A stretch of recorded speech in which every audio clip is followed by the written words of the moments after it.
తెలంగాణ ప్రజలకు ఈ రోజుతో క్లారిటీ వస్తుందా? మీరు ఏం చెప్పదలుచుకుంటారు? తప్పకుండా. ఎందుకంటే బాధ్యత మరిచిన ప్రభుత్వానికి గుర్తు చేయడానికి, బాధ్యత గుర్తు చేయడానికి చిన్న తప్పును పెద్ద భూతద్దంలో పెట్టి చూపెట్టే ప్రయత్నం చేస్తూ ఇవాళ ప్రజల్ని భ్రమింపజేసే ప్రయత్నం ఏదైతే చేస్తున్నారో ఈ విషయంలో ప్రజలకు అదేవిధంగా రాష్ట్రంలోని రైతాంగానికి ఒక క్లారిటీ ఇచ్చే విధంగా ఈ పర్యటన ఉంటుంది. ఇది మొదటి అడుగు మాత్రమే.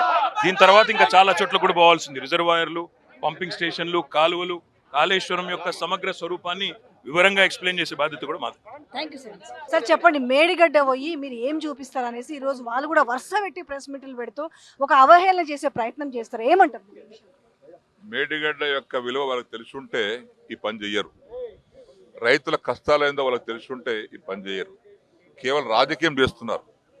రైతులు అనే వాళ్ళు అన్ని పార్టీల వారు ఉంటారు రాష్ట్రంలో. రైతులను కాపాడవలసిన బాధ్యత ప్రభుత్వాలది.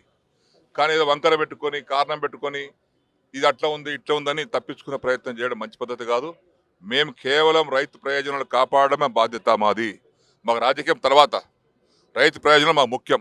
సార్, ఈ రోజుతో తెలంగాణ ప్రజలకు కొంత అర్థం అవుతుందా? వాళ్ళు వేసిన ఏవైతే ఉన్నాయో అవన్నీ కూడా బట్టబయలయ్యే అవకాశం ఉన్నాయా?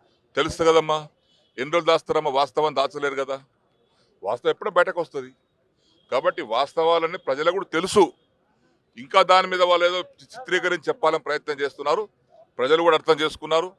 ఒక్క 3 పిల్లలు పొంగినంత మాత్రాన ఇన్ని ప్రాజెక్టు కట్టి, రిజర్వాయర్లు కట్టి, ఇంత కాలువలు తవ్వి, తర్వాత సొరంగాలు తవ్వి, ఎక్కడమ్మా 270 కిలోమీటర్ సొరంగం తవ్వింది ఎక్కడ ఉందా దేశంలో? ఎక్కడ లేదు.